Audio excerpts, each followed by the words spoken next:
Don, thoughts mo naman playing against Chang Abi and Hara for the first time? Yung thoughts ko, sobrang siguro motivated din kasi syempre naging teammates ko sila and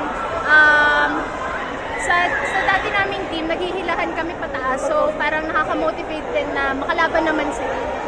Doon bukod sa kanila, pinanood din nila Kiana, nila Majoy. Parang gaano ba, nag-sit in na ba na ito, magkakaibang team na kayo?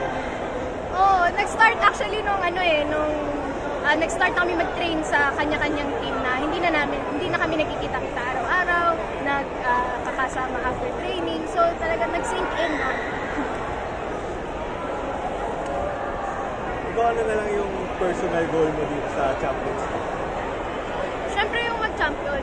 Kasi nakikita ko talaga sa team